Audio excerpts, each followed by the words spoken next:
Buzzer भी शुरू हो गया, मतलब स्विच ऑफ हो गया।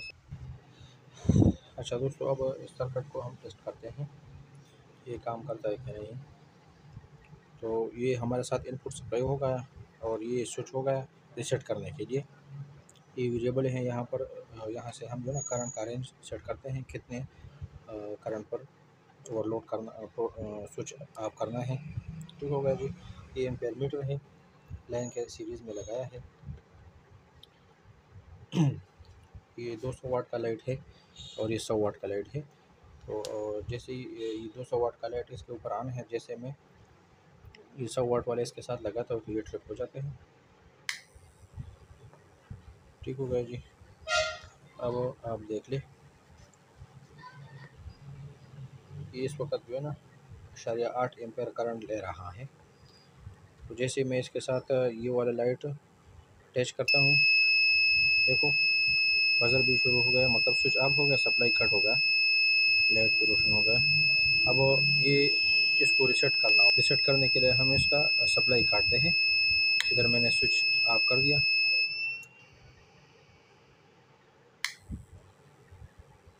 ठीक हो गया जी।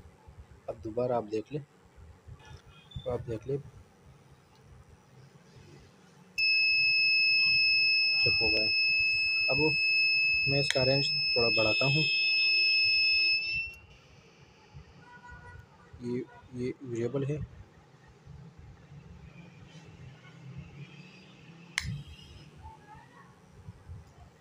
ठीक हो गया। अब मतलब इसका करंट लिमिट थोड़ा बढ़ गया। अब ये जो है ना ओवरलोड नहीं हो रहा, ट्रिप नहीं होता। तो जैसे मैं इसका रेंज कम कर दिया, अब देखो, अब इसको रीसेट करते हैं। ठीक हो गया, ये रीसेट हो गया। अच्छा दोस्तों, तो बस यही सर्किट है, ये डायग्राम है। इसका डायग्राम PDF फाइल में आप मुझसे हासिल कर सकते हैं, ये मेरा व्हाट्सअप नंबर है।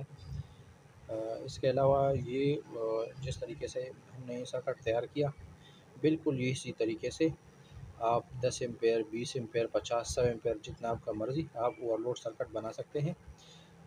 ये वाला सर्किट इलेक्ट्रॉनिक है, तो चूँकि सर्किट ब्रेकर के मामले में ये थोड़ा सा मतलब सुस्त है। आम तौर पर आइडियल सर्किट ब्रेकर के लिए तकरीबन 0.5 सेकंड टाइम होता है। वैसे अमूमन जो मार्केट में मिलते हैं, ये सारे जर्मनी के हो, फ्रांस के हो, अमेरिकन हो, सब के सब 0.5 सेकंड से लेकर 0.7 सेकंड तक जो है ना एक्टिवेट होता है। तो चूँकि इधर सर्किट थोड़ा लंबा है, पहले CT में करंट गुजर कर इसके बाद आगे ब्रिज डायोड लगे है, फिल्टर, तो तकरीबन इसका टाइम थोड़ा ज़्यादा है। मैंने सर्किट ब्रेकर के साथ टेस्ट कर दिया तो ये भी एक्टिवेट हो जाता है, मगर इसके साथ सर्किट ब्रेकर भी जो है ना वो ऑफ हो जाता है। तो सर्किट ब्रेकर के नस्बत इसका टाइम थोड़ा सा ज़्यादा है। वैसे इसको कम भी किया जा सकता है, अच्छा किया जा सकता है। बस ये फिल्टर कैपेसिटर जो है सर्किट ब्रेकर और ओवरलोड में यही फ़र्क होता है। ओवरलोड थोड़ा फिल्टर्ड होता है, मतलब ये बिल्कुल लम्हाती तौर पर थोड़ा सा करंट जो होता है वो इसको इग्नोर करता है। अच्छा दोस्तों, अगर आपको हमारा ये वाला वीडियो पसंद आई हो तो बराए मेहरबानी हमारे चैनल को सब्सक्राइब कीजिए, वीडियो को लाइक कीजिए, शेयर कीजिए। मिलते हैं अगले वीडियो में, तब तक के लिए खुदा हाफिज़।